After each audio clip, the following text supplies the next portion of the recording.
നമസ്കാരം. കേരള സമ്മിറ്റിലേക്ക് എല്ലാ പ്രേക്ഷകർക്കും ഒരിക്കൽ കൂടി സ്വാഗതം. രാജ്യം നിർണായകമായ ഒരു പൊതു തെരഞ്ഞെടുപ്പ് പ്രക്രിയയിലൂടെ കടന്നുപോയിക്കൊണ്ടിരിക്കുകയാണ്. വളരെ വ്യത്യസ്ത സ്വഭാവമുള്ള രണ്ട് പ്രകടന പത്രികകളാണ് വോട്ട് ചോദിച്ചുകൊണ്ട് രണ്ട് പ്രധാനപ്പെട്ട പാർട്ടികളും ജനങ്ങളുടെ മുൻപിലേക്ക് വെച്ചിട്ടുള്ളത്. BJP തീവ്ര ദേശീയതയിലും ഹിന്ദുത്വത്തിലും ഊന്നിയുള്ള വാഗ്ദാനങ്ങൾ മുന്നോട്ട് വയ്ക്കുമ്പോൾ മിനിമം വരുമാനവും മനുഷ്യാവകാശ നിയമങ്ങൾക്ക് കൂടുതൽ പ്രാധാന്യവുമുള്ള വാഗ്ദാനങ്ങളാണ് കോൺഗ്രസ് മുന്നോട്ട് വയ്ക്കുന്നത്. ഇവ എങ്ങനെയാണ് നമ്മുടെ തെരഞ്ഞെടുപ്പിൽ പ്രതിഫലിക്കാൻ പോകുന്നത്? അത് തെരഞ്ഞെടുപ്പിൽ ചർച്ചയാക്കുന്നതിൽ ഓരോ പാർട്ടിയും എത്രത്തോളം വിജയിക്കും എന്ന് പരിശോധിക്കുകയാണ് ഇന്ന് കേരള സമ്മിറ്റ്.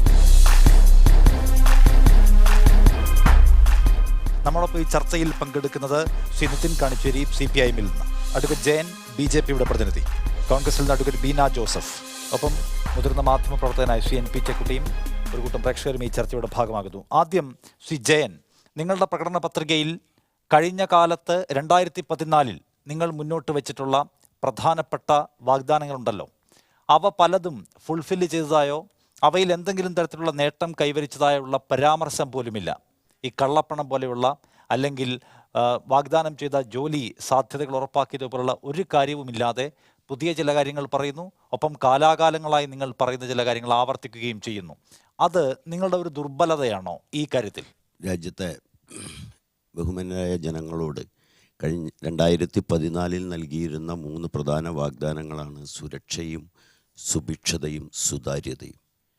5 വർഷം കഴിഞ്ഞ് 2019 തെരഞ്ഞെടുപ്പിനെ നേരിടുമ്പോൾ ഇതിനോടകം തന്നെ പാർട്ടി വ്യക്തമാക്കിയിട്ടുള്ളത് അതിലെത്രമാത്രം വിജയിക്കാൻ കഴിഞ്ഞിട്ടുണ്ട് എന്നുള്ള കാര്യങ്ങൾ പ്രകടന പത്രികയിലല്ല പറയേണ്ടത്, പാർട്ടിയുടെ വിശദീകരണങ്ങളിലും ഗവൺമെൻറ് പ്രസിദ്ധീകരണങ്ങളിലും അത് ജനങ്ങൾക്ക് മനസ്സിലാക്കാൻ സാധിച്ചിട്ടുണ്ട്. ഇന്ത്യയിലെമ്പാടും നരേന്ദ്രമോദിയുടെ നേതൃത്വത്തിൽ നടത്തുന്ന പ്രചരണങ്ങളിൽ ആ കാര്യങ്ങൾ വളരെ വ്യക്തമായി സൂചിപ്പിക്കുന്നുണ്ട്. തെരഞ്ഞെടുപ്പ് മാനിഫെസ്റ്റോ എന്നത് ചെറിയൊരു ഭേദഗതിയോടുകൂടി 75ാം സ്വാതന്ത്ര്യത്തിൻ്റെ 75ാം വാർഷികം ആഘോഷിക്കുന്ന വേളയിൽ 75 പ്രതിജ്ഞകൾ എടുത്തുകൊണ്ടാണ്. ആ പ്രതിജ്ഞകൾ അതൊരു വാഗ്ദാനമല്ല, പാർട്ടി എടുക്കുന്ന പ്രതിജ്ഞയാണ് ജനങ്ങൾക്ക് വേണ്ടിയിട്ട്. അത് ഈ പ്രതിജ്ഞ നടപ്പാക്കും എന്നുള്ളതാണ് തെരഞ്ഞെടുപ്പ് മാനിഫെസ്റ്റോയിൽ വ്യക്തമാക്കുന്നത്. കേവലമായ ഒരു പ്രതിജ്ഞയായി മാത്രം സത്യത്തിൽ അതിനെ കാണാൻ കഴിയില്ല. കാരണം ഇതിനകം ഞങ്ങൾ നടപ്പാക്കി കഴിഞ്ഞത് എന്ന പേരിൽ കുറേ അധികം കാര്യങ്ങൾ അതിൽ വിശദീകരിക്കുന്നുണ്ട്. പ്രാധാന്യമുള്ളതും അപ്രധാനവുമായ ഒട്ടനവധി കാര്യങ്ങൾ വിശദീകരിക്കുന്ന പ്രകടന പത്രികയാണത്. അതിൽ പക്ഷേ നിങ്ങൾ വാഗ്ദാനം ചെയ്ത 2 കോടി തൊഴിലവസരത്തെക്കുറിച്ച് മിണ്ടുന്നില്ല, നിങ്ങൾ വാഗ്ദാനം ചെയ്ത കള്ളപ്പണം തിരിച്ചെത്തിക്കലിനെ കുറിച്ച് മിണ്ടുന്നില്ല. അയുക്തികമായ വേറെ കുറേ കാര്യങ്ങളുണ്ട്, അതിലേക്ക് വരാം. പിന്നെ കാലാകാലങ്ങളായി നിങ്ങൾ ആവർത്തിക്കുന്ന രാമക്ഷേത്രവും മേഘ സിവിൽ കോഡും പോലുള്ള കാര്യങ്ങളുമുണ്ട്. അതിലേക്ക് വരുന്നതിന് മുൻപ് നിങ്ങൾ ഫുൾഫിൽ ചെയ്ത കാര്യങ്ങളെക്കുറിച്ച് പറയുന്ന ഭാഗത്ത് എന്തുകൊണ്ട് തൊഴിലില്ല, എന്തുകൊണ്ട് കള്ളപ്പണമില്ല? 2 കോടി ഒരു വർഷം തൊഴിൽ കൊടുക്കുമെന്ന് സർക്കാർ ജോലി 2 കോടി ജനങ്ങൾക്ക് കൊടുക്കുമെന്നല്ല, 2 കോടി തൊഴിലവസരങ്ങൾ ഉണ്ടാക്കുമെന്നാണ് പറഞ്ഞത്. മുദ്രാ ലോൺ വഴി 12 കോടിയിലധികം പുതിയ സംരംഭകരെ കണ്ടെത്താൻ വേണ്ടിയിട്ട് കേന്ദ്ര സർക്കാരിൻ്റെ മുദ്രാ ലോൺ പദ്ധതിയിലൂടെ സാധിച്ചിട്ടുണ്ട്. പുതിയതായി 12 കോടിയിലധികം സംരംഭങ്ങൾ. അത് പക്ഷേ ഇതിലില്ല. അത് പാർട്ടി ഇതിനകം തന്നെ വ്യക്തമാക്കിയിട്ടുണ്ട്. ഔദ്യോഗികമായി തന്നെ പാർട്ടി അത് വിശദീകരിച്ചിട്ടുണ്ട്. പാർട്ടി പറഞ്ഞിട്ടുണ്ട്. മാനിഫെസ്റ്റോ എന്ന സങ്കല്പത്തിൽ വരുമ്പോൾ അത് അടുത്ത 5 വർഷത്തേക്ക്, കഴിഞ്ഞ 5 വർഷം നടത്തിയ ഭരണത്തിൻ്റെ തുടർച്ചയായി ഞങ്ങൾക്ക് വീണ്ടും ഒരു അവസരം ലഭിക്കുകയാണെങ്കിൽ ഇന്ന കാര്യങ്ങൾ ചെയ്യാൻ ഞങ്ങൾ പ്രതിജ്ഞാബദ്ധരാണ്. പ്രതിജ്ഞ എന്ന് പറയുന്നത് കേവലം എന്നുള്ള ഒരു പദപ്രയോഗം അതിന് ചേർന്നല്ല. പ്രതിജ്ഞ എന്നത് വാഗ്ദാനത്തേക്കാൾ ശക്തിയായ ഒരു ബോണ്ടാണ്. അപ്പോൾ ആ പ്രതിജ്ഞയാണ് ഞങ്ങൾ എടുത്തിട്ടുള്ളത്. ആ പ്രതിജ്ഞയാണ് ജനങ്ങളുടെ മുമ്പാകെ അവതരിപ്പിച്ചിട്ടുള്ളത്. അത് വളരെ നിശ്ചയദാർഢ്യത്തോടെ. കഴിഞ്ഞ തവണ ഞങ്ങൾ ആദ്യമായിട്ടാണ്, ഞങ്ങൾക്ക് സാധിച്ചിരുന്നില്ലല്ലോ. കഴിഞ്ഞ തവണ ഞങ്ങൾ പ്രതിപക്ഷത്തായിരുന്നു. ഇത്തവണ ഞങ്ങൾക്ക് ആത്മവിശ്വാസം വർദ്ധിച്ചിട്ടുണ്ട്. രാജ്യത്തിന്റെ സാമ്പത്തിക സ്ഥിതി മെച്ചപ്പെടുത്താൻ വേണ്ടിയിട്ട് സാധിച്ചിട്ടുണ്ട്. ആത്മവിശ്വാസം വർദ്ധിക്കുന്ന 5 വർഷം കഴിഞ്ഞ് തെരഞ്ഞെടുപ്പിലേക്ക് പോകുമ്പോഴാണ്. നിങ്ങൾ ഭരണത്തിലിരിക്കുമ്പോൾ നിങ്ങൾക്ക് ചെയ്യാനുള്ള പവർഫുൾ ആയിരിക്കുന്ന ഘട്ടത്തിൽ ചെയ്യാത്ത കാര്യം ഇപ്പോൾ നിങ്ങൾ എടുക്കുന്ന പ്രതിജ്ഞ, അത് എന്ത് തരം ഒരു യുക്തിയാണ്? മനസ്സിലായില്ല. അതാണ് 5 വർഷം മുമ്പ് 2014 ഈ രാജ്യത്തിൻ്റെ സമ്പദ് വ്യവസ്ഥയിൽ നിന്നും വളരെയധികം മെച്ചപ്പെട്ട ഒരു നിലവാരത്തിലേക്ക് രാജ്യത്തിൻ്റെ സമ്പദ് വ്യവസ്ഥ ഉയർന്നിട്ടുണ്ട്. ജനങ്ങളുടെ ജീവിത നിലവാരം ഉയർന്നിട്ടുണ്ട്. ഈ രാജ്യത്തിൻ്റെ സമ്പത്ത് സാധാരണ ജനങ്ങളിലേക്ക് എത്താൻ വേണ്ടി തുടങ്ങിയിട്ടുണ്ട്. അവിടെ ഉണ്ടായ ആത്മവിശ്വാസം, അത് 2014 അത്ര കണ്ട് ആത്മവിശ്വാസം പുതിയതായി ഭരണത്തിൽ വരുന്ന ഒരു ഗവൺമെന്റിന് പ്രകടിപ്പിക്കാൻ സാധിക്കും. ശരി, അതാണ്. പക്ഷേ ഇതൊന്നും പറഞ്ഞിട്ടല്ല നരേന്ദ്രമോദിയും അല്ലെങ്കിൽ നിങ്ങളുടെ നേതാക്കളൊക്കെ തെരഞ്ഞെടുപ്പിൽ ജനങ്ങളെ സമീപിക്കുന്നത്. രാഹുലിന്റെ പേര് പാകിസ്ഥാനിലാണ് കൈയടി എന്നതിലാണ് നിങ്ങളുടെ ഊന്നൽ. ഒരു നേതാവിന്റെ പ്രസ്താവന നമ്മളെ അങ്ങനെയല്ല. എങ്ങനെ നോക്കിക്കാണുന്നു എന്നതിനെ ആശ്രയിച്ചിരിക്കും. ഞങ്ങൾ നടപ്പിലാക്കിയ നോട്ട് നിരോധനത്തിന് തരൂ ഒരു വോട്ട്, ഞങ്ങൾ നടപ്പിലാക്കിയിട്ടുള്ള ഈ പെട്രോളിയം പ്രൈസ് റെഗുലേഷന് തരൂ ഒരു വോട്ട് എന്ന് നിങ്ങൾ എവിടെയും പറഞ്ഞു കേട്ടിട്ടില്ല. ഇവിടെ നിങ്ങൾ പറയുന്നത് മിനിമം വേതനം ഉറപ്പാക്കാൻ പോവുകയാണ്, അല്ലെങ്കിൽ ദരിദ്രരുടെ പ്രശ്നങ്ങളെ കൈകാര്യം ചെയ്യാൻ പോവുകയാണെന്നാണ്. 60 വർഷക്കാലം ഈ നാട്ടിൽ ഭരിച്ചു കഴിഞ്ഞ് നിങ്ങൾക്കുണ്ടാക്കിയെടുക്കാൻ കഴിയാത്ത ആ കാര്യത്തിലുള്ള ഒരു ഫിനാൻഷ്യൽ സ്റ്റെബിലിറ്റി സാധാരണക്കാരൻ്റെ വീണ്ടും കൊണ്ടുവരുമെന്നാണ് നിങ്ങൾ പറയുന്നത്. അതെങ്ങനെ വിശ്വസിക്കുമെന്ന ചോദ്യം ചോദിക്കുന്നു മോദിയും അമിത്ഷായും എല്ലാവരും. അതൊരു ലോജിക്കലായ ചോദ്യമാണ്. ഇവിടെ സ്വാതന്ത്ര്യം കിട്ടുന്ന സമയത്ത് ഒരു മൊട്ടുസൂചി പോലും ഉണ്ടാക്കാൻ സാധിക്കാത്ത രീതിയിലായിരുന്നു ഇന്ത്യ ഉണ്ടായിരുന്നത്. അതിൽ നിന്ന് ലോകത്തിൻ്റെ നെറുകയിലേക്ക് സാമ്പത്തിക വികസനത്തിൽ 4ാം സ്ഥാനത്തേക്ക് എത്തിച്ചത് ഈ ഇന്ത്യൻ നാഷണൽ കോൺഗ്രസ് തന്നെയായിരുന്നു, യാതൊരു സംശയമില്ല. ഇന്ത്യൻ നാഷണൽ കോൺഗ്രസിൻ്റെ നേതൃത്വത്തിലുള്ള ഭരണം തന്നെയായിരുന്നു, യാതൊരു സംശയമില്ല. ഇപ്പോൾ കഴിഞ്ഞ 5 വർഷക്കാലമായിട്ട് നമ്മൾ 4ാം സ്ഥാനത്ത് നിന്ന് നമ്മളെ സംബന്ധിച്ചിടത്തോളം, ഭാരതത്തെ സംബന്ധിച്ചിടത്തോളം താഴേത്തി വരുത്തിയത് ഈ മോദിയുടെ ഭരണവും തന്നെയാണ്, യാതൊരു സംശയമില്ല. ഇപ്പോൾ നമ്മളെ സംബന്ധിച്ചിടത്തോളം സാധാരണക്കാരായ ജനങ്ങൾക്ക് സ്റ്റാൻഡേർഡ് കൂടുന്തോറും, ജീവിത നിലവാരം ഉയരും തോറും അതിനനുസരിച്ചുള്ള വ്യത്യാസമാണ് ഇപ്പോൾ നമ്മൾ പറയുന്നത്. നമ്മുടെ പ്രകടന പത്രികയിൽ പറയുന്ന നടപ്പിലാക്കാൻ സാധിക്കുന്ന കാര്യങ്ങൾ മാത്രമേ ഇന്ത്യൻ നാഷണൽ കോൺഗ്രസ് നമ്മൾ UPA ഗവൺമെൻറ് പറയുന്നുള്ളൂ, യാതൊരു സംശയമില്ല. കാരണം ഒരാൾക്ക് എന്ന് പറഞ്ഞാൽ 6000 രൂപ നേരെ ഇട്ട് കൊടുക്കാമെന്നല്ല പറയുന്നത്. ഒരാൾക്ക് 3000 രൂപയാണ് ഇപ്പം നിലവിലുള്ളതെങ്കിൽ ബാക്കി 3000 രൂപയും കൂടെ നൽകും, അതിന് വേണ്ടിയിട്ടുള്ള തൊഴിലവസരങ്ങൾ നൽകും എന്നുള്ളത് തന്നെയാണ് പറയുന്നത്. അപ്പോൾ തീർച്ചയായിട്ടും നടപ്പിലാക്കാൻ സാധിക്കുന്ന സാധാരണ ജനങ്ങൾക്ക് ആവശ്യമായ ബിലോ പോവർട്ടി ലൈനിലുള്ള ജനങ്ങളെ സംബന്ധിച്ചിടത്തോളം അവരെ ഉയർന്ന നിലവാരത്തിലേക്ക് കൊണ്ടുവരാൻ സാധിക്കുന്ന രീതിയിൽ മാത്രമാണ് നമ്മുടെ പ്രകടന പത്രികയിലുള്ളത്. ഈ കാര്യത്തിൽ നോക്കൂ, മോദിയും അമിത്ഷായും അടക്കമുള്ള BJP നേതാക്കൾ എല്ലാവരും പ്രസംഗിക്കുന്നത് സൈന്യത്തെക്കുറിച്ച് കാര്യങ്ങളാണ്, സൈനിക ഭക്തിയെക്കുറിച്ചാണ്, രാജ്യസ്നേഹത്തെക്കുറിച്ചാണ്. അത് പ്രധാന ചർച്ചയാക്കാൻ ശ്രമിക്കുന്ന ഒരു ഘട്ടത്തിലാണ് നിങ്ങൾ പറയുന്നത് രാജ്യദ്രോഹ കുറ്റം ഒഴിവാക്കും, അസ്പ പോലെയുള്ള പ്രത്യേക സൈനികാധികാര നിയമങ്ങളെ ലഘുവാക്കും. ഇതൊക്കെ ഈ ഘട്ടത്തിൽ പറയുന്നത് തിരിച്ചടിയാകും ഉത്തരേന്ത്യയിൽ പോലുള്ള സ്ഥലങ്ങളിൽ എന്ന ഭയം നിങ്ങൾക്കുണ്ടോ? ഒരിക്കലുമില്ല. കാരണം സൈന്യം കൊണ്ടല്ല നമ്മൾ ജീവിക്കേണ്ടത്. നമുക്ക് സൈന്യത്തെ വേണ്ട വിധത്തിൽ തന്നെ നമുക്ക് കൃത്യമായിട്ട് UPA സർക്കാർ ഉണ്ടായ സമയത്ത് 1971 ഇവിടെ നമുക്ക് യുദ്ധം വന്ന സമയത്ത് നമുക്ക് കൃത്യമായിട്ട് അറിയാം, ഇന്ദിരാഗാന്ധി നമ്മുടെ മുൻപിൽ പാകിസ്ഥാനിലെ സൈന്യത്തെ നമ്മുടെ മുൻപിൽ മുട്ടുമടക്കിയതാണ്. അപ്പം ഒരു സൈന്യത്തെ എങ്ങനെ വിനിയോഗിക്കണമെന്ന് കൃത്യമായിട്ട് അറിയാവുന്നതാണ് UPA ഗവൺമെന്റിനെ സംബന്ധിച്ചുള്ള കൃത്യമായിട്ടുള്ള മാർഗനിർദ്ദേശങ്ങളുണ്ട്. അതുകൊണ്ട് സൈന്യത്തെ മാത്രം കോൺഗ്രസിന്റെ പ്രകടനത്തെ സവിശേഷമായി കാണുന്നത് ഒരുപക്ഷെ ഇടതുപക്ഷമൊക്കെ ഈ കാലത്ത് പറയേണ്ട സ്വഭാവത്തിലുള്ള ചില കാര്യങ്ങൾ അതിനകത്ത് കാണാം. മനുഷ്യാവകാശ നിയമങ്ങൾക്ക് കൂടുതൽ പ്രാധാന്യം കൊടുക്കുന്നത്, നേരത്തെ പറഞ്ഞിട്ടുള്ള ഈ പറയുന്ന രാജ്യദ്രോഹ കുറ്റം പോലെയുള്ള കാര്യങ്ങൾ, ഇതൊക്കെ നിങ്ങളുടെ ഭാഗത്തുനിന്ന് വരണമെന്ന് പൊതുവെ വിചാരിക്കുന്ന കാര്യങ്ങൾ പറയുന്നുണ്ട്. ആ നിലയ്ക്ക് നിങ്ങൾ അതിനെ അംഗീകരിക്കുന്നുണ്ടോ? 72 വർഷത്തെ രാജ്യചരിത്രത്തിൽ ഏതാണ്ട് 60 കൊല്ലക്കാലം നാടുഭരിച്ചത് കോൺഗ്രസ് ആയിരുന്നു. അന്ന് ഈ പറഞ്ഞ കാര്യങ്ങളൊന്നും കോൺഗ്രസിന് നടപ്പിലാക്കാൻ കഴിഞ്ഞില്ല. 48 വർഷം മുമ്പാണ് ഇന്ദിരാഗാന്ധി പറഞ്ഞത് ഗരീബി ഹടാവോ. 48 വർഷത്തിന് ശേഷം ഇന്ദിരാഗാന്ധിയുടെ ചെറുമകൻ നേതൃത്വം കൊടുക്കുമ്പോൾ പറയുകയാണ്, ഞങ്ങൾ ദരിദ്രർക്ക് അതാണ് പറയുന്നത്. 48 വർഷത്തിന് ശേഷവും ആ ദാരിദ്ര്യത്തെ മാറ്റാൻ കഴിഞ്ഞില്ല. മാറ്റാൻ കഴിയാതിരിക്കുന്നതിന് കാരണം കോൺഗ്രസിൻ്റെ സാമ്പത്തിക നയങ്ങളാണ്. ഇപ്പോൾ കോൺഗ്രസ് നിർബന്ധിതമാവുകയാണ്. രാജ്യത്തിനകത്ത് കർഷക പ്രക്ഷോഭങ്ങൾ, അതുപോലെ തന്നെ ഉയർന്നു വന്നിട്ടുള്ള ദരിദ്രരുടെ പ്രശ്നങ്ങൾ, ഈ പ്രശ്നങ്ങളെല്ലാം അഡ്രസ്സ് ചെയ്യണമെന്ന് കോൺഗ്രസ് നിർബന്ധിതമാവുകയാണ്. അതുകൊണ്ടാണ് ആ പ്രകടന പത്രികയിൽ നിങ്ങൾ പറഞ്ഞതുപോലെ ഒരു ഇടതുപക്ഷ സ്വഭാവത്തോടു കൂടിയുള്ള കാര്യങ്ങൾ ആ പ്രകടന പത്രികയിൽ ഇടം പിടിക്കുന്നത്. പക്ഷേ ഇതൊന്നും കോൺഗ്രസിൽ നിന്ന് പ്രതീക്ഷിക്കുന്നതിൽ അർത്ഥമില്ല. രാജ്യത്തിനകത്ത് അധികാരം കിട്ടിയപ്പോൾ അവർക്കുണ്ടായിരുന്ന ഒരവസരവും അതിനുവേണ്ടി വിനിയോഗിച്ചവരല്ല ഇന്ത്യയിലെ കോൺഗ്രസ്. അവർക്ക് പ്രകടന പത്രിക എന്ന് പറയുന്നത് വെറും ഒരു വാഗ്ദാന പത്രിക മാത്രമാണ്. കേന്ദ്രമന്ത്രിയായ BJPയുടെ പ്രസിഡൻ്റായിരുന്ന ശ്രീമാൻ നിതിൻ ഗഡ്കരിയാണ് ഒരു ഇൻ്റർവ്യൂവിൽ പറഞ്ഞത്, ഞങ്ങൾ തന്നെ പ്രതീക്ഷിച്ചില്ല അധികാരത്തിലേക്ക് വരുമെന്ന്, അതുകൊണ്ടാണ് ഞങ്ങളിങ്ങനെ പ്രതീക്ഷകൾ മുഴുവൻ വാരിക്കോരി നൽകിയത്. വാഗ്ദാനങ്ങളെല്ലാം, പ്രകടന പത്രികയിൽ പറയുന്ന കാര്യങ്ങളെല്ലാം ഭരണം കിട്ടിയാൽ നടപ്പിലാക്കാൻ കഴിയുന്നതാണോ? അവർ തന്നെ തുറന്ന് സമ്മതിക്കുകയാണ്. രാജ്യത്തിലെ സാധാരണ 8 വയസ്സുള്ള ബാലിക മുതൽ ഇന്ത്യയുടെ സൈനിക വ്യൂഹം, ഒരു സൈനികനല്ല, സൈനിക വ്യൂഹം സഞ്ചരിച്ചു കൊണ്ടിരിക്കുമ്പോൾ അതിൽ വരെ ആക്രമണമുണ്ടായി, സൈനികർ വല്ല കൊല്ലപ്പെടുന്നു, ഇന്ത്യയുടെ പട്ടാള കേന്ദ്രങ്ങൾ ആക്രമിക്കപ്പെടുന്നു, ദളിതൻ ആക്രമിക്കപ്പെടുന്നു, ന്യൂനപക്ഷങ്ങൾ ആക്രമിക്കപ്പെടുന്നു. ഒരാൾക്കും രാജ്യത്തിനകത്ത് സുരക്ഷയില്ല, സുതാര്യത. റാഫാൽ രേഖകൾ പുറത്തുവിടാൻ കഴിയില്ല എന്ന് ഔദ്യോഗികമായി പറഞ്ഞൊരു സർക്കാരാണ്. ആ രേഖകൾ കോടതിയുടെ മുമ്പിൽ വന്നപ്പോൾ അത് മോഷ്ടിച്ചതാണ്, അതിന് മാധ്യമപ്രവർത്തകർക്കെതിരെ കേസെടുക്കണം എന്ന് പറഞ്ഞ സർക്കാരാണ്. എന്ത് സുതാര്യതയാണ് ഇവർ പറയുന്നത്? 2 കോടി ആളുകൾക്ക് തൊഴിൽ കൊടുക്കും എന്നാണ് BJP പറഞ്ഞത്. എന്ന് വെച്ചാൽ 59 മാസം നരേന്ദ്രമോദിയുടെ ഭരണം നമ്മളിപ്പോൾ ചർച്ച ചെയ്യുമ്പോൾ പിന്നിടുകയാണ്. ഏതാണ്ട് 10 കോടിയിലധികം ആളുകൾക്ക് തൊഴിൽ കിട്ടേണ്ട സമയമായി. തൊഴിൽ രഹിത വളർച്ച രാജ്യത്തിൻ്റെ ചരിത്രത്തിലെ ഏറ്റവും അപകടകരമായ നിലയിൽ പോയിക്കൊണ്ടിരിക്കുന്നു. 45 വർഷത്തിൻ്റെ അപകടകരമായ നിലയിൽ. അപ്പോൾ ഇവർ ഈ പറയുന്ന കോൺഗ്രസും BJPയും ഇപ്പോൾ മുന്നോട്ട് വയ്ക്കുന്ന വാഗ്ദാനങ്ങളൊന്നും കേവലം ജനങ്ങളുടെ മുമ്പിൽ നിന്ന് വോട്ട് ലഭിക്കുന്നതിന് വേണ്ടിയുള്ള ഒരു തന്ത്രം മാത്രമാണ്.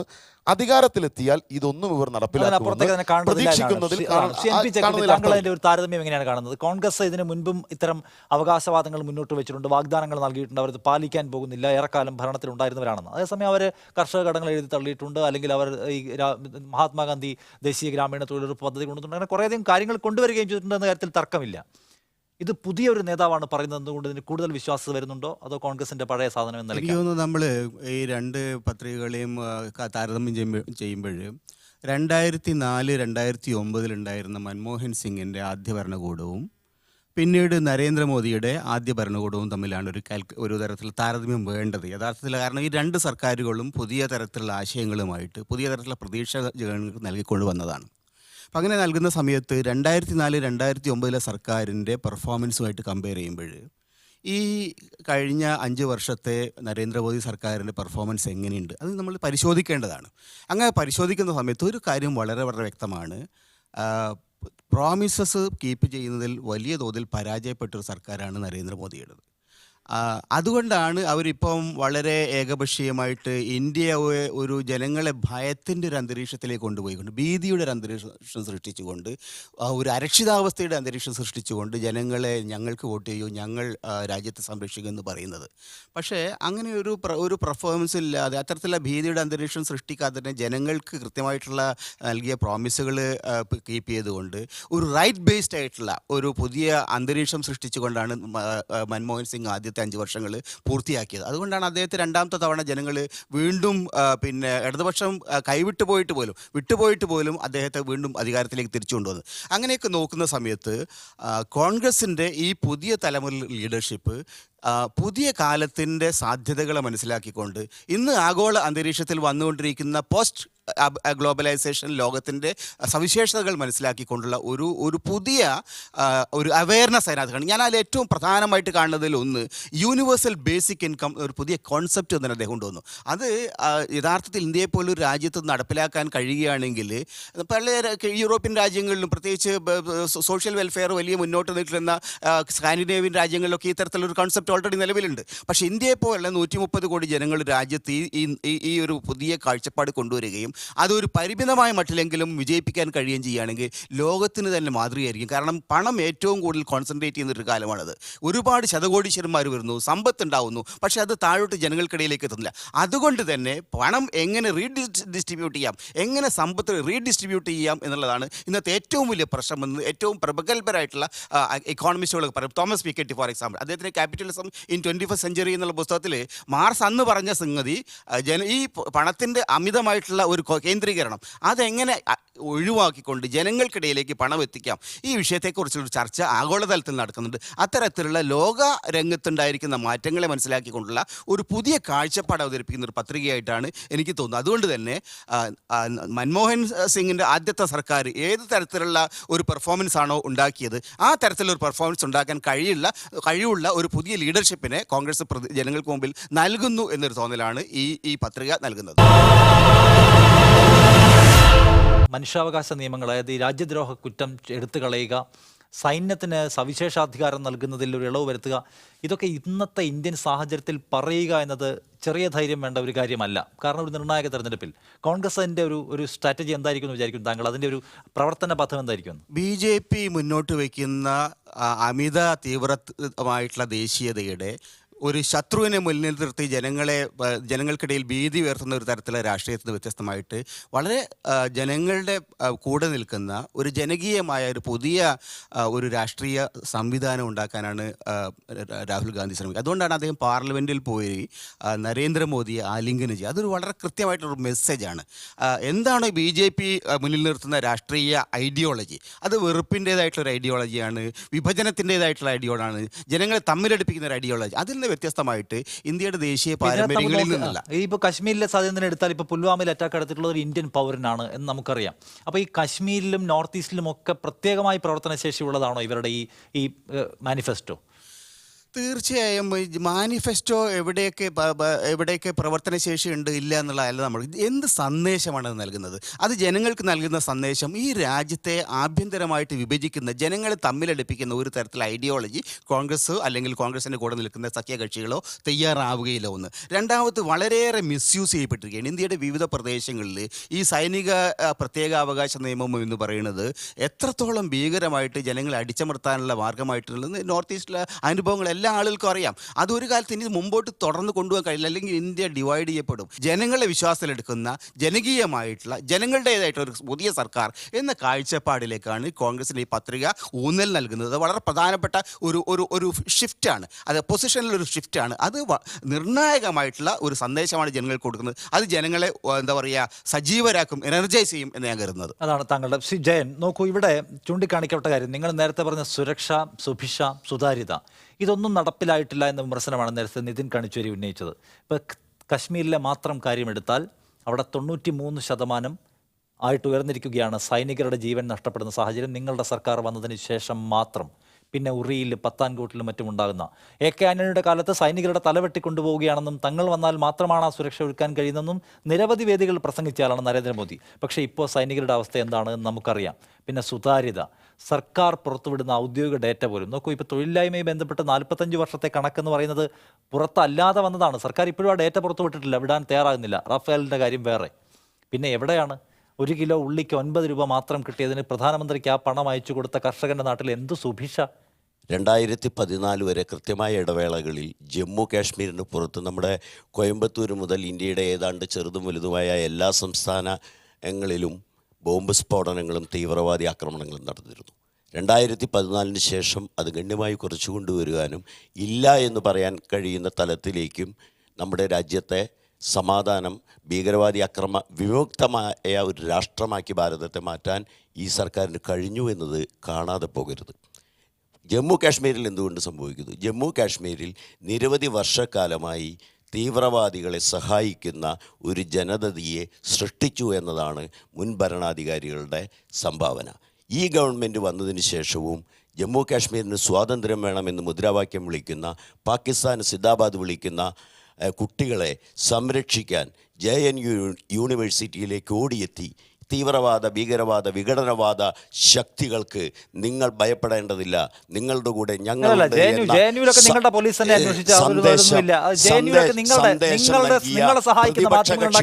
കള്ളക്കഥയാണ്. താങ്കൾ JNUവിന്റെ കാര്യമൊന്നും പറയില്ല. ഞാൻ ചോദിക്കുന്നത് പട്ടാളത്തിന്റെ സുരക്ഷയ്ക്ക് എന്തെങ്കിലും പ്രശ്നമുണ്ടെങ്കിൽ അല്ലല്ല JNUവിന്റെ കാര്യത്തിൽ എന്താണുള്ളത്? JNUവിൽ എന്ത് രാജ്യദ്രോഹ പ്രവർത്തനം നടന്നുവെന്ന്? JNUവിൽ എന്ത് രാജ്യദ്രോഹം ആരാണ് കണ്ടെത്തിയത്? JNUവിൽ ഇന്ത്യ വിരുദ്ധ മുദ്രാവാക്യമുണ്ടാക്കി ഉയർത്തി. ആര് പറഞ്ഞു? സംഘപരിവാറിന് പണിയെടുക്കുന്ന കുറെ മാധ്യമങ്ങൾ ഉണ്ടാക്കിയ കള്ളക്കഥയാണത്. സംഘപരിവാറിന് വിരുദ്ധമായി പണിയെടുക്കുന്ന മാധ്യമങ്ങൾ തിരിച്ചു പറയുകയല്ല.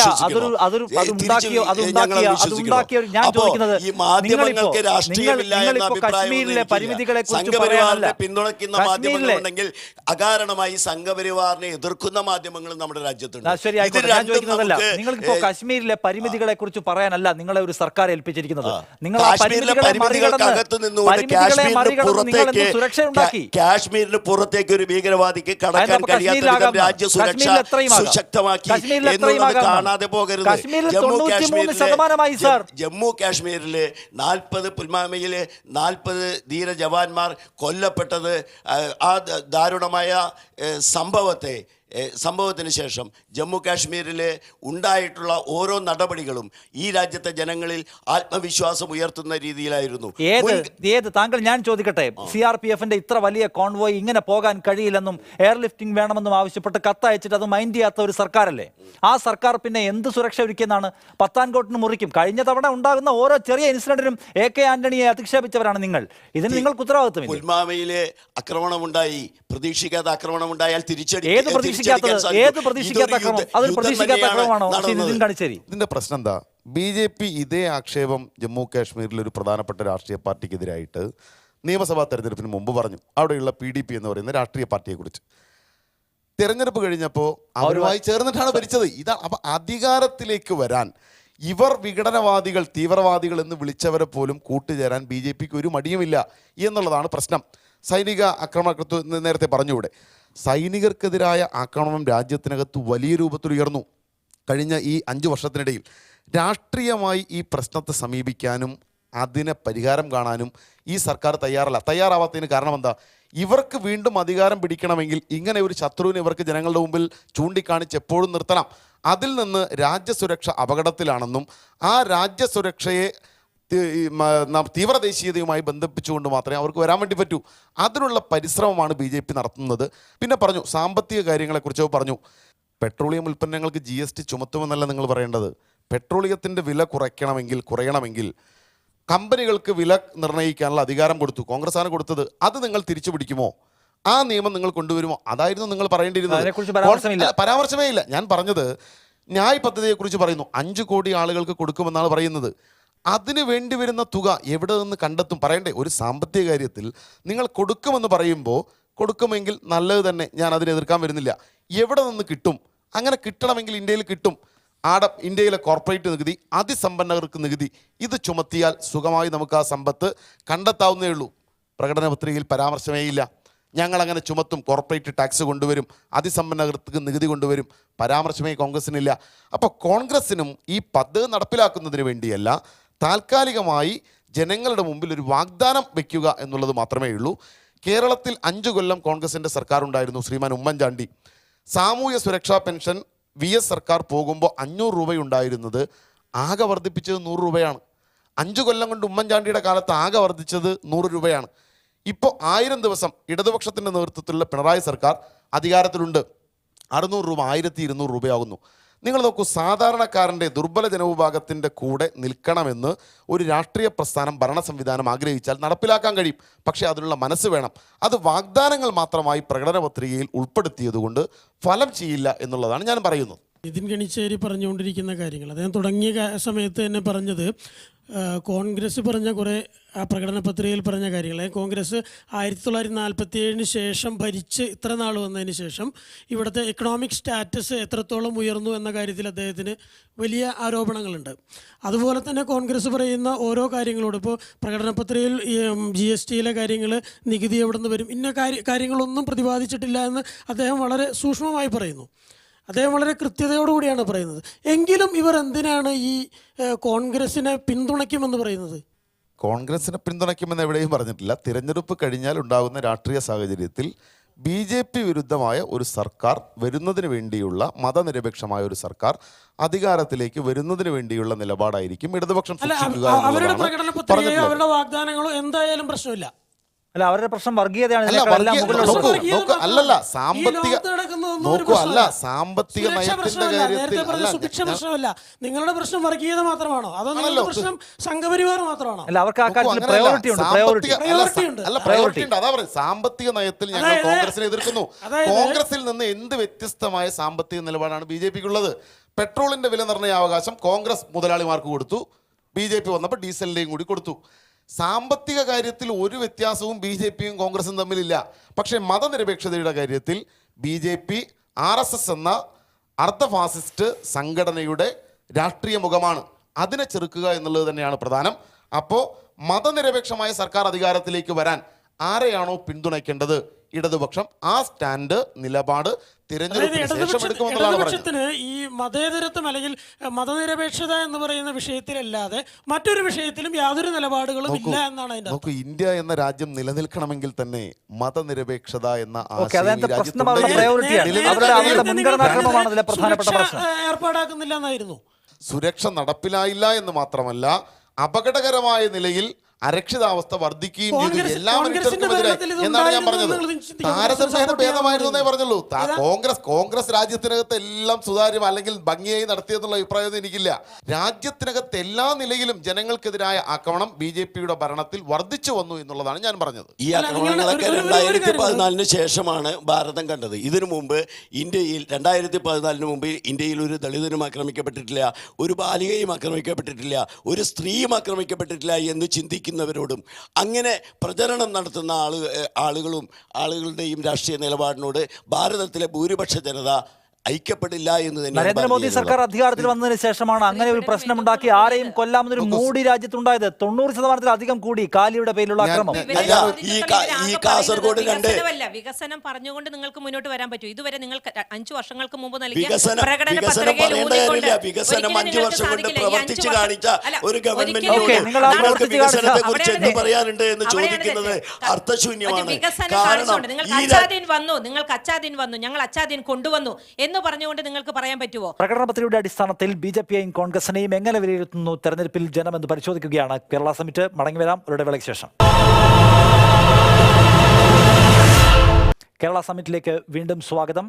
പൊതുതെരഞ്ഞെടുപ്പിലൂടെ രാജ്യം കടന്നു പോകുമ്പോൾ ബിജെപിയും കോൺഗ്രസും മുന്നോട്ട് വെച്ചിട്ടുള്ള പ്രകടന പത്രികകൾ എങ്ങനെയാണ് ഗ്രൗണ്ടിൽ പ്രവർത്തിക്കുന്നത് എന്ന് പരിശോധിക്കുകയാണ് ഇന്ന് കേരള സമിറ്റ്. നിങ്ങൾ 50 ദിവസം കൊണ്ട് നിങ്ങൾ എന്താ പറഞ്ഞ നോട്ട് നിരോധനം വന്നപ്പോൾ എന്താ പറഞ്ഞ 50 ദിവസം കൊണ്ട് ഇതിന്റെ പ്രശ്നങ്ങൾ തീർന്നില്ലെങ്കിൽ അതിനെ പച്ചയോടെ കത്തിച്ചോളാം. കന്യാകുമാരി മുതൽ കാശ്മീർ വരെയുള്ള വലിയൊരു വിഭാഗം കോൺഗ്രസ് നേതാക്കന്മാർക്ക് ഇന്ത്യയിൽ അച്ചാദീൻ വന്നു എന്ന് തോന്നിയതുകൊണ്ടാണ് CPM-ന്റെ നേതാക്കൾ പോലും അവസരവാദികളായി പലരും പോയിട്ടുണ്ടാകും. പക്ഷെ തിരിച്ചു വന്നവരെ കുറിച്ച് നമ്മൾ കാണാൻ പോകാൻ പറ്റില്ല. അവർ വന്നതും പോയതും കഥ പറയണ്ട. ചേർന്നിട്ടുള്ള ഒരാളുടെ പേര് പറയും.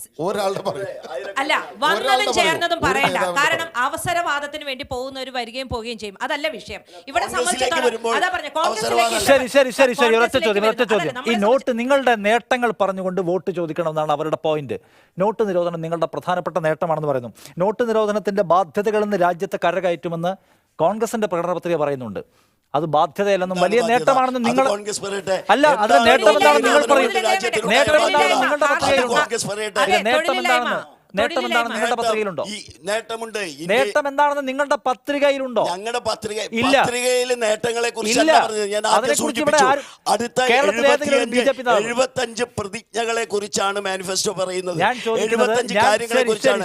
5 വർഷത്തെ നിങ്ങളുടെ ഏതെങ്കിലും ഒരു നേതാവ് നോട്ട് നിരോധനം നടപ്പിലാക്കിയതിന്റെ പേരിൽ ഞങ്ങൾക്ക് തരൂ ഒരു വോട്ടെന്ന് ഇന്ത്യയിൽ എവിടെങ്കിലും പ്രസംഗിക്കുന്നുണ്ടോ? അല്ല, ഒരു കാര്യത്തിന്റെ പേരിൽ BJP വോട്ട് ചോദിച്ചാൽ പറയും അത് ഈ രാജ്യത്തെ ഉദ്യോഗസ്ഥന്മാരുടെ നേട്ടമാണ്, അതിന്റെ പേരിൽ BJPക്ക് വോട്ട് ചോദിക്കാൻ അവകാശമില്ല. മറ്റൊരു കാര്യത്തില് BJP നേട്ടത്തിന്റെ പേരിൽ വോട്ട് ചോദിക്കാത്തതെന്നത് ചോദിക്കും. BJPയോട് ഒരു വൈരാഗ്യമുണ്ട്, ശത്രുതയുണ്ട്, എതിർപ്പുണ്ട് എന്നുള്ളതിന്റെ പേരിൽ ഇഷ്ടമില്ലാത്ത ഒരു തൊട്ടതക്ക കുറ്റം എന്ന് പറയുന്ന ഒരു രാഷ്ട്രീയ നിലപാട് സ്വീകരിക്കരുത്. മറ്റൊരു കാര്യം കൂടി, GST-യെ കുറിച്ചാണ് കോൺഗ്രസിന്റെ ഏറ്റവും വലിയ ആക്ഷേപം. രാഹുൽ ഗാന്ധി പറയുന്നത് GST അശ്രദ്ധമായി നടപ്പാക്കി, കെയർലെസ്സായി നടപ്പാക്കി എന്ന് രാഹുൽ ഗാന്ധി പറയുമ്പോൾ GST-യുടെ പേരിൽ നരേന്ദ്രമോദിയുടെ ധനകാര്യ വകുപ്പ് മന്ത്രി അരുൺ ജെയ്റ്റ്ലിക്ക് അവാർഡ് കൊടുക്കാൻ പോയത് മുൻ പ്രധാനമന്ത്രിയും കോൺഗ്രസിന്റെ നേതാവുമായ ഡോക്ടർ മൻമോഹൻ സിംഗ് ആണെന്നത് വിസ്മരിക്കരുത്. ഞാനൊരു കാര്യം പറയട്ടെ, ഒരു രാഷ്ട്രീയ കക്ഷി 5 കൊല്ലം ഭരിച്ചു കഴിഞ്ഞാൽ 5 കൊല്ലം ഭരിച്ച നേട്ടങ്ങളെ കുറിച്ച് പറയണം എന്ന് പറയുമ്പോൾ ഞങ്ങൾക്ക് അത് പറയണോ? ഞങ്ങൾക്ക് വേറെ പ്രതിജ്ഞ എടുത്തിട്ടെന്ന് പറഞ്ഞാൽ എവിടെ തന്നെയായ? അതല്ല ശരി. ഇപ്പോൾ BJP-ക്കാർ അത് പറഞ്ഞല്ലോ, 5 കൊല്ലത്തെ ഭരണത്തിനു ശേഷമാണ് BJP തെരഞ്ഞെടുപ്പിനെ നേരിടുന്നത്. സ്വാഭാവികമായും കഴിഞ്ഞ 2014 അവർ പുറത്തിറക്കിയ പ്രകടന പത്രികയിൽ ഏതെല്ലാം നടപ്പിലാക്കാൻ പറ്റി? രാജ്യത്തിലെ വലിയ പൊതുമേഖലയിൽ ഉണ്ടായിരുന്ന നിക്ഷേപങ്ങളും ആ ലാഭവുമെല്ലാം കോർപ്പറേറ്റുകൾക്ക് തീരെഴുതുകയാണ് BJP-യുടെ സർക്കാർ കഴിഞ്ഞ 5 വർഷം കൊണ്ട് ചെയ്തത്.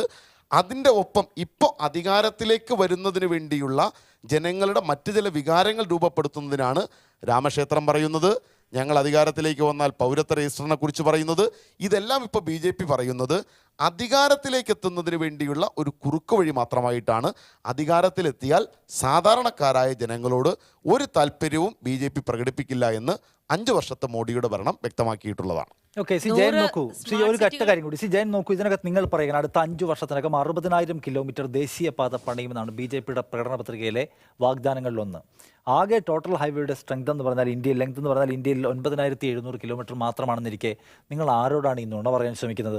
നമുക്ക് 25 ലക്ഷം കോടി കൃഷി ഗ്രാമീണ മേഖലയിൽ നിക്ഷേപിക്കുമെന്നാണ് പ്രകടന പത്രിക പറയുന്ന മറ്റൊരു കാര്യം.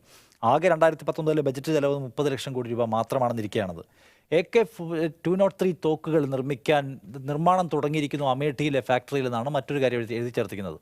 വളരെ ചുരുങ്ങിയ കാലം മുൻപ് മാത്രം തറക്കല്ലിട്ട് കഴിഞ്ഞിട്ടുള്ള ഒരു ഫാക്ടറിയിൽ നിന്ന് നിർമ്മാണം തുടങ്ങിയിട്ടില്ല എന്ന വസ്തുത നമുക്കറിയാമെന്നിരിക്കെ നുണകളും എഴുതി ചേർക്കാം എന്ന നിലയിലേക്ക് നിങ്ങളുടെ പ്രകടന പത്രിക മാറിയിട്ടുണ്ടോ? BJP-യുടെ റോഡ് നിർമ്മാണത്തെക്കുറിച്ച് പറയുമ്പോൾ ബഹുമാനപ്പെട്ട കേരളത്തിലെ റോഡ് മന്ത്രി, PWD വകുപ്പ് മന്ത്രി സുധാകരൻ മന്ത്രി, അദ്ദേഹം BJP-കാരനല്ലല്ലോ. അദ്ദേഹം ഒരു മാസം മുമ്പ് മാധ്യമങ്ങളോട് പറഞ്ഞത് UPA സർക്കാർ 10 വർഷം കൊണ്ട് കേരളത്തിന് നൽകിയ റോഡ് വിഹിതത്തിൻ്റെ 5 ഇരട്ടി തുകയാണ് 5 വർഷം കൊണ്ട് നിതിൻ ഗഡ്കരിയുടെ വകുപ്പ് കേരളത്തിന് നൽകിയത് എന്ന് അദ്ദേഹം പറയുക മാത്രമല്ല, അത് പറഞ്ഞപ്പോൾ മാധ്യമപ്രവർത്തകർ നിങ്ങൾ BJPക്ക് സർട്ടിഫിക്കറ്റ് കൊടുക്കുകയാണോ എന്ന് ചോദിച്ചപ്പോൾ അദ്ദേഹത്തിൻ്റെ ശൈലിയിൽ തിരിച്ചു ചോദിച്ചു, അവർ തന്നത് ഞാൻ തന്നില്ലെന്ന് പറയണോ എന്ന് ചോദിച്ചു. ഇത്തരത്തിലുള്ള സത്യങ്ങൾ ഈ രാജ്യത്ത് തെരഞ്ഞെടുപ്പ് വരുമ്പോൾ തമസ്കരിക്കപ്പെടരുത്. അമേഠിയിൽ തോക്കുണ്ടാക്കാൻ തുടങ്ങിയോ? അമേഠിയിൽ ഇത് ഉദ്ഘാടനം കഴിഞ്ഞിട്ടല്ലേ ഉള്ളൂ, തറക്കല്ലിട്ടതേ ഉള്ളൂ. പക്ഷേ നിർമ്മിച്ചു വരുന്നു എന്നാണ് നിർമ്മിച്ചു വരുന്നു. അവിടെ കുടിൽ വ്യവസായമായിട്ട് തോക്കുകൾ ഉണ്ടാക്കുന്നുണ്ട്. കുടിൽ വ്യവസായമായിട്ട് ചെയ്യാത്ത ജിയോ ഇൻസ്റ്റിറ്റ്യൂട്ടിന് അവാർഡ് കൊടുത്തവരാണ്. ഇതുവരെ ആരംഭിച്ചിട്ടേ ഇല്ല ജിയോ ഇൻസ്റ്റിറ്റ്യൂട്ട്. അതല്ല, തെരഞ്ഞെടുപ്പ് വരുമ്പോൾ തെരഞ്ഞെടുപ്പ് ഏറ്റവും പ്രധാനപ്പെട്ട ദേശീയ സ്ഥാപനങ്ങൾ പെട്ടത് ജിയോ ഇൻസ്റ്റിറ്റ്യൂട്ട്. അതേന്ന് ആസൂത്രണ കമ്മീഷൻ പിരിച്ചുവിട്ടു. നീതി ആയോഗ് ഒന്ന് എന്താ വ്യത്യാസം വന്നത്? 100 സ്വച്ഛ 100 ഗ്രാമങ്ങളുടെ എതിർക്കേണ്ട കാര്യം എന്താ? ഇത് രണ്ട് അല്ല, അതാണ് വ്യത്യാസം. അതേപോലെ തന്നെ നിങ്ങൾ 100 സിറ്റികൾ അമൃത് സിറ്റി വരുന്നു എന്ന് പറഞ്ഞു, സ്മാർട്ട് സിറ്റി വരുന്നു എന്ന് പറഞ്ഞു. അതേപോലെ തന്നെ സ്ത്രീകൾക്ക് വേണ്ടിയിട്ടുള്ള തൊഴിലവസരങ്ങൾ പ്രത്യേകം പറഞ്ഞു. ഇത്തരത്തിൽ യാതൊന്നും തന്നെ നടപ്പിലാക്കിയിട്ടില്ല. അതേപോലെ തന്നെ കർഷകർക്ക് കൊടുക്കുന്നില്ല എന്നുള്ളതാണ്. ഇന്ത്യയുടെ പല സംസ്ഥാനങ്ങളിലെയും രോഗികളായ ജനങ്ങൾക്ക് കിട്ടുമ്പോൾ എന്തുകൊണ്ട് കേരളത്തിൽ കിട്ടുന്നില്ല? 42 പേർ കൊല്ലപ്പെട്ടവർക്ക് വേണ്ടി വോട്ട് ചെയ്യണമെന്ന് പ്രസംഗിച്ചു കുടുങ്ങിയിരിക്കുകയാണ് നിങ്ങളുടെ പ്രധാനമന്ത്രി മോദി. അദ്ദേഹത്തിന് ഈ ആയുഷ്മാൻ ഭാരതിനെ കുറിച്ചോ, അദ്ദേഹത്തിന് ഈ നോട്ട് നിരോധന നേട്ടത്തെക്കുറിച്ചോ, GST യെക്കുറിച്ചോ, പെട്രോൾ വില വർധന കുറയ്ക്കാം എന്ന് പറഞ്ഞതിനെ കുറിച്ചൊക്കെ പ്രസംഗിക്കാമല്ലോ. അതൊന്നും പറയാതെ ഇതൊക്കെ എന്തിനാണ് പറയുന്നത്? അദ്ദേഹം കേരളത്തിൽ വരുന്നുണ്ട്, കേരളത്തിൽ പ്രസംഗിക്കുന്നുണ്ട്. കേരളത്തിൽ മാത്രമല്ല, ഇന്ത്യയിലെ എല്ലാ സംസ്ഥാനങ്ങളിലും പോകുന്നുണ്ട്. അദ്ദേഹം ജനങ്ങളുമായി സംവദിക്കുന്നു. 5 വർഷത്തെ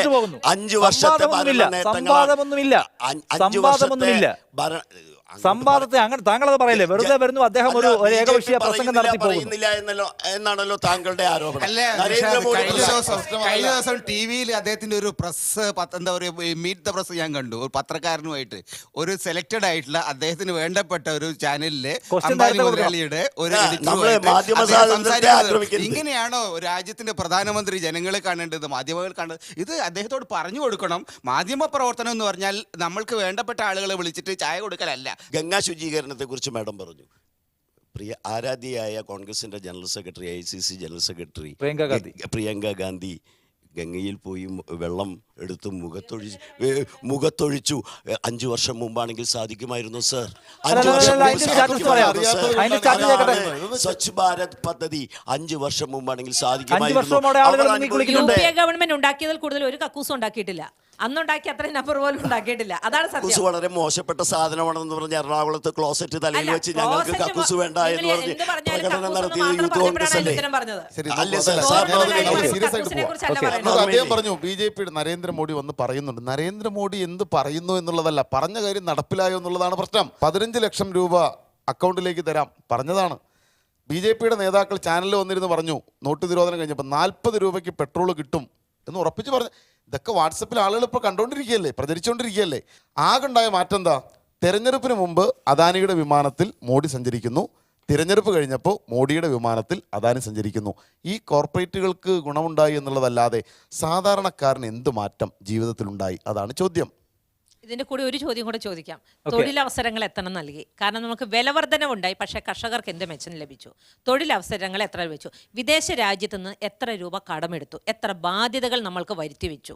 ഇന്ത്യയിലെ സാധാരണ ജനങ്ങൾക്ക് മോദി സർക്കാർ വന്നതിന് ശേഷം സാധാരണക്കാർക്ക് ഞാൻ അടിവരയിട്ട് കമ്പനിക്കുണ്ടായിരുന്ന ഓയിൽ ബോണ്ട് കടം വീട്ടിയത് നരേന്ദ്രമോദിയാണ്. കോൺഗ്രസ് സർക്കാർ ഉണ്ടാക്കി വെച്ചതായിരുന്നു. അപ്പം അതില്ല. അവർ ചോദിച്ച ചോദ്യങ്ങളാണ്. ഒന്ന്, പെട്രോളിയത്തിന് ലോകത്ത് വില കുറയ്ക്കാൻ കഴിയുന്ന ഏറ്റവും അനുകൂലമായ സാഹചര്യം ഉണ്ടായപ്പോഴൊക്കെയും എക്സൈസ് ഡ്യൂട്ടി കൂട്ടി 1 രൂപയുടെ ഗുണം സാധാരണക്കാരന് കിട്ടരുതെന്ന് നിർബന്ധ ബുദ്ധി സർക്കാർ അവിടെ കാണിച്ചു. ഒന്നാമത്തെ കാര്യം. 2 കോടി തൊഴിലവസരങ്ങൾ പ്രതിവർഷം നൽകുമെന്ന് വാഗ്ദാനം ചെയ്തിട്ട് 6.4 കോടി തൊഴിൽ നഷ്ടപ്പെട്ടു. തൊഴിലില്ലായ്മ നിരക്കല്ല, തൊഴിൽ നഷ്ട നിരക്കാണ് ഈ സർക്കാരിൻ്റെ കാലത്ത് കൂടിയത് എന്നത് ഓർക്കുക. 45 വർഷത്തിനിടയിൽ ഏറ്റവും വലിയ തൊഴിലില്ലായ്മയിലേക്ക് നമ്മൾ പോയി. പിന്നെ നേരത്തെ ചൂണ്ടിക്കാണിച്ചിട്ടുള്ള സാധാരണക്കാരന് എല്ലാത്തിനും വിലയുണ്ട്, നല്ല വില, പക്ഷെ അത് ഉണ്ടാക്കുന്നവന് കിട്ടുന്നില്ല എന്ന പ്രശ്നം. 1 രൂപ, ഞാൻ നേരത്തെ പറഞ്ഞ കണക്കിൽ വ്യത്യസ്തമായ 1 രൂപയാണ് 1 കിലോ ഉള്ളിക്ക് കിട്ടുന്നത്, 1 ചാക്ക് ഉള്ളിക്ക് കിട്ടുന്നത്. ആ പണം മോദിക്ക് അയച്ചു കൊടുത്ത കർഷകരുടെ ചിത്രം നമ്മൾ മറന്നിട്ടുണ്ടാവില്ല. അപ്പോൾ ആർക്കാണ് ഇതിൻ്റെ ഗുണം കിട്ടിയത് എന്ന് പറയൂ. തൊഴിൽ, എണ്ണ, ഒപ്പം തന്നെ ഈ പറഞ്ഞ കാർഷിക മേഖല.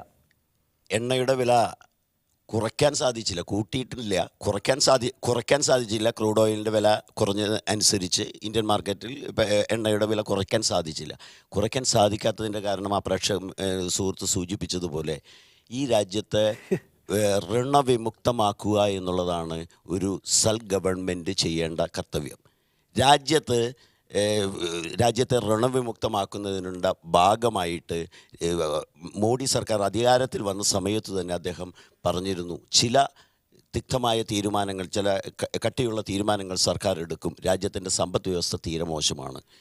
പെട്രോൾ എണ്ണ വിലകൾ കുറയ്ക്കാൻ എന്തുകൊണ്ട് കുറച്ചില്ല എന്ന ചോദ്യത്തിന് 10 വർഷത്തെ ഈ രാജ്യം ഭരിച്ച UPA സർക്കാർ ഉത്തരം പറയണം.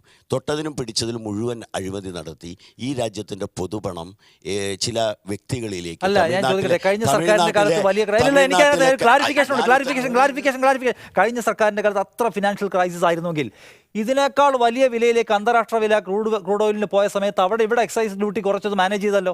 അന്ന് പ്രതിസന്ധി ആയിരുന്നെങ്കിൽ നിങ്ങൾക്ക് ഏറ്റവും അനുകൂലം 25 രൂപയ്ക്ക് വിൽക്കാൻ കഴിയുന്ന കാലത്ത് അവർക്ക് മുട്ടുശാന്തി നടത്തി പോകണമെന്നേ ഉള്ളൂ.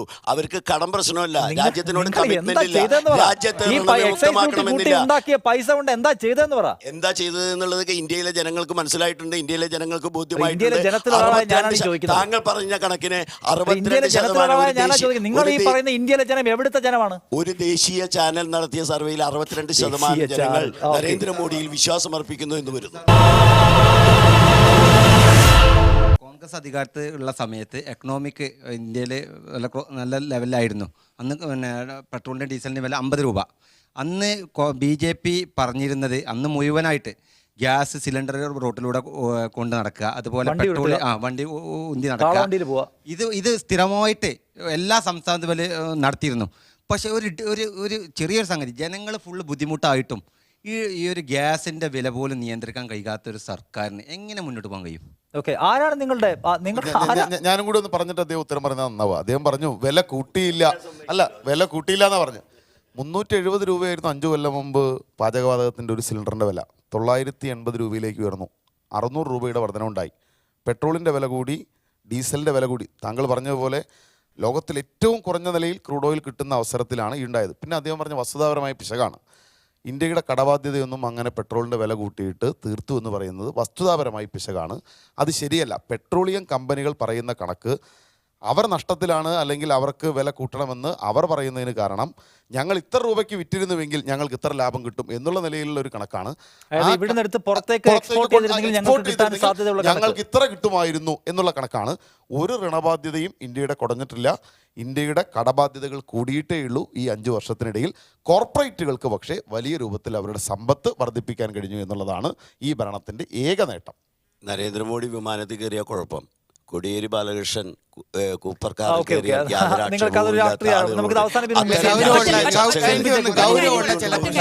ഗൗരവമുള്ള ചില പ്രശ്നങ്ങളിലേക്കെങ്കിലും നമ്മൾ പോകണം. അല്ലാണ്ട് കോടിയേരി ബാലകൃഷ്ണൻ ഓട്ടോറിക്ഷ പോയോ, ബസ് പോയോ, വിമാനത്തിൽ പോയോ, അതൊന്നും അല്ല വിഷയം.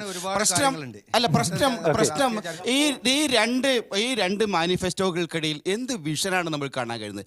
ഏത് തരത്തിലുള്ള ഒരു ലോകവീക്ഷണമാണ് കാണാൻ കഴിയുന്നത്? അതാണ് പ്രധാനം. അത് ആ ഒരു വിഷയത്തിനെക്കുറിച്ച് ഗൗരവത്തോടു കൂടി പരിശോധിക്കുക. ഇന്ത്യയെ പോലൊരു രാജ്യത്ത് ഒന്നിച്ച് നിൽക്കാനും ജനങ്ങൾ ഒന്നിപ്പിച്ച് ഇന്ത്യയുടെ ഐക്യം കാത്തു സൂക്ഷിക്കാനുള്ള ഒരു പ്രത്യേകമായ കാഴ്ചപ്പാട് നമുക്ക് ആവശ്യമാണ്. അല്ലെങ്കിൽ ഈ രാജ്യം തകരും. ആ ഒരു കാഴ്ചപ്പാടല്ല, നേരെ മറിച്ച് രാജ്യത്തെ ജനങ്ങളെ ഭിന്നിപ്പിക്കുന്ന, ഭീഷണിയുടെ പ്രയോഗിക്കുന്ന ആ ഒരു കാഴ്ചപ്പാടാണ് മറുഭാഗത്ത് BJPയുടെ ഭാഗത്ത് കാണുന്നത്. അതിപ്പോൾ പോയി നമ്മുടെ വയനാട്ടിലടക്കം പാകിസ്ഥാനാണെന്ന് പറയാൻ തുടങ്ങുന്ന ചില ആളുകളുണ്ട്. അത്ഭുതപ്പെട്ടു. ഞാൻ വയനാട്ടിലുണ്ടായിരുന്നു, ഞാൻ അവിടെ പാകിസ്ഥാനെ ഒന്നും കണ്ടിട്ടില്ല. ഞാൻ ആ ദിവസം ഫുള്ളായിട്ട് അവിടെ ഉണ്ടായിരുന്നു. എന്നിട്ടും അവിടെ UP-യിൽ ഇരുന്ന് അദ്ദേഹം കാണുന്നത് അവിടെ പാകിസ്ഥാൻ ഉണ്ടെന്ന ഈ തരത്തിൽ രാജ്യത്തെ വിഭജിക്കുന്ന ഒരു കാഴ്ചപ്പാട്, ആ കാഴ്ചപ്പാടിനെതിരായിട്ട് രാജ്യത്തെ ജനങ്ങളെ ഒന്നിപ്പിക്കുന്ന ഒരു മറ്റൊരു കാഴ്ചപ്പാട്, ആ കാഴ്ചപ്പാടാണ് പ്രധാനം. ആ കാഴ്ചപ്പാടിനെ റെപ്രസെൻറ്റേറ്റ് ചെയ്യുന്ന ഒരാളെന്ന നിലയിൽ രാഹുൽ ഗാന്ധി രാജ്യത്തിന് മുമ്പിൽ വലിയ പ്രതീക്ഷ നൽകുന്ന ഒരു ഡോക്യുമെന്റാണ് നൽകിയത് ഞാൻ പറയുന്നത്. ഒരു മാധ്യമ പ്രവർത്തകൻ എന്ന രീതിയിൽ തീർച്ചയായും എന്റെ വ്യക്തിഗതമായ കാഴ്ചപ്പാടാണത്. മാധ്യമ നിഷ്പക്ഷതയാണ് നമ്മളിപ്പോ കണ്ടത്. അല്ല, നിഷ്പക്ഷതയുടെ വിഷയമില്ല. ഈ ദേശീയ കാര്യങ്ങളിൽ രാജ്യകാര്യങ്ങളിൽ നിലപാടുകൾ പരസ്യമായിട്ട് രാഹുൽ ഗാന്ധിക്ക് വോട്ട് ചോദിക്കാനാണ് നമ്മൾ വന്നിരിക്കുന്നത്.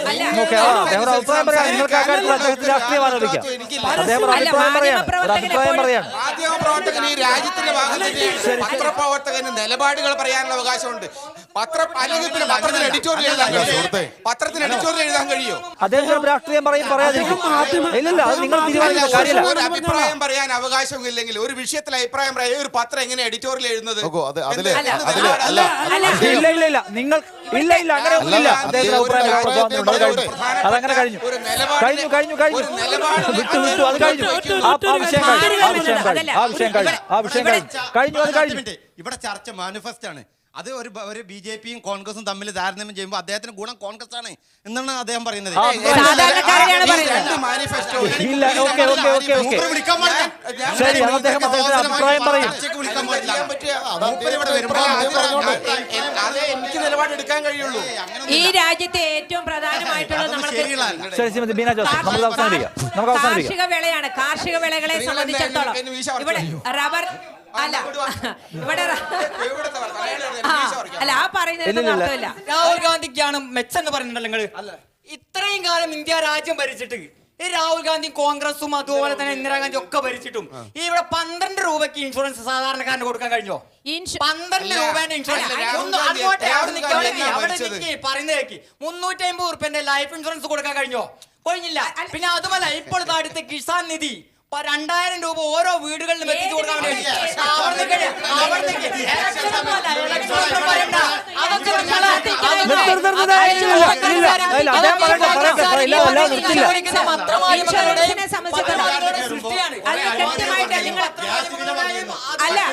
ഇല്ല പറഞ്ഞു കഴിയട്ടെ. ഇല്ലാത്ത തർക്കം നിൽക്കില്ല. പ്രസംഗാക്കരുത്, പ്രസംഗിക്കണ്ട. ചോദ്യത്തിന് കൃത്യമായിട്ടുള്ള ഉത്തരമാണ് ഞാൻ നൽകുന്നത്, അല്ലാതെ പ്രസംഗമല്ല.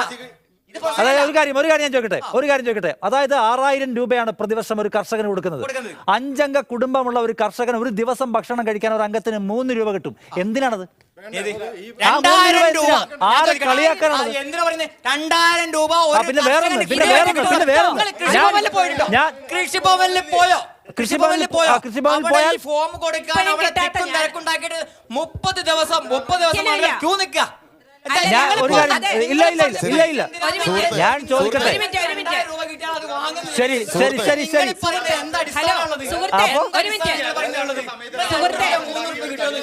ഇന്ത്യയിലെ കർഷകൻ അനുഭവിക്കുന്ന പ്രശ്നം ഈ 3 രൂപയാണ്. ഇന്ത്യയിലെ കർഷകർ അനുഭവിക്കുന്ന പ്രശ്നം ഈ 3 രൂപയാണെന്നാണ് താങ്കൾ മനസ്സിലാക്കിയിട്ടുള്ളത്. ഇല്ല ശബ്ദം വെക്കണ്ട. ഇന്ത്യയിലെ കർഷകർ അനുഭവിക്കുന്ന പ്രശ്നം 3 രൂപയാണ്. നരേന്ദ്രമോദി സർക്കാരിനെതിരായ അഭിപ്രായം പറയാനുള്ള സ്വാതന്ത്ര്യം മഹാമനസ്കതയോ? 3 രൂപയുടെ മഹാമനസ്കത അവിടെ ഇരിക്കും.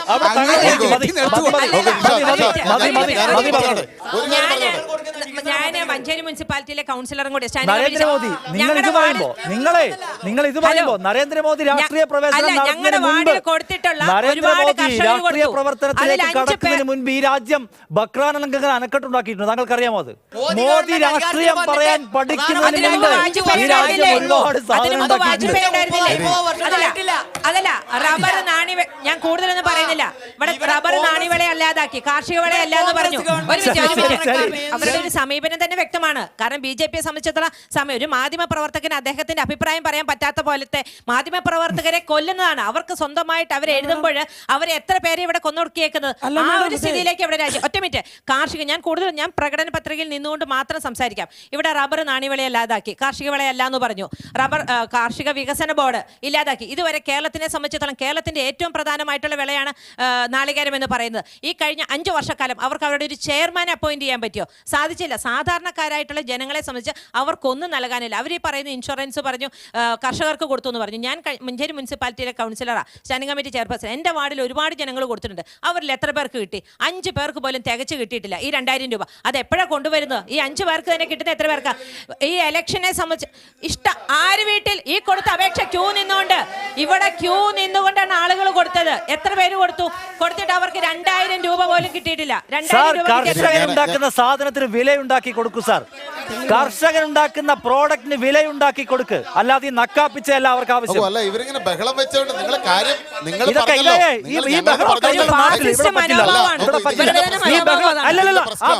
പറ്റില്ല. ഞാൻ ജയക്കുട്ടി സാറ് പറഞ്ഞ അഭിപ്രായത്തോട് ഞാൻ വിയോജിക്കുന്നു. രാഹുലാണ് പ്രതീക്ഷ എന്ന അഭിപ്രായത്തോട് ഞാൻ വിയോജിക്കുന്നു. പക്ഷേ അദ്ദേഹത്തിന്റെ അഭിപ്രായം പറയാനുള്ള ആ സ്വാതന്ത്ര്യം ഉണ്ടല്ലോ, അതിനെ ഞാൻ മാനിക്കുന്നു. ആ അഭിപ്രായം അത് നിങ്ങൾ ഇല്ലാതാക്കാൻ നോക്കണ്ട. ഇവർ ചെയ്യുന്നത് 48 ജനുവരി 30-ന് ഗാന്ധിജിയിൽ നിന്ന് തുടങ്ങി ഗൗരി ലങ്കേഷ് വരെയുള്ള എത്രയോ ആളുകളെ തങ്ങളോട് വിയോജിപ്പുള്ള അഭിപ്രായമാണ് എന്ന ഒറ്റ കാരണം കൊണ്ട് കൊന്നൊടുക്കിയ സംഘപരിവാറിന്റെ രാഷ്ട്രീയമാണ് ഈ കാണുന്നത്.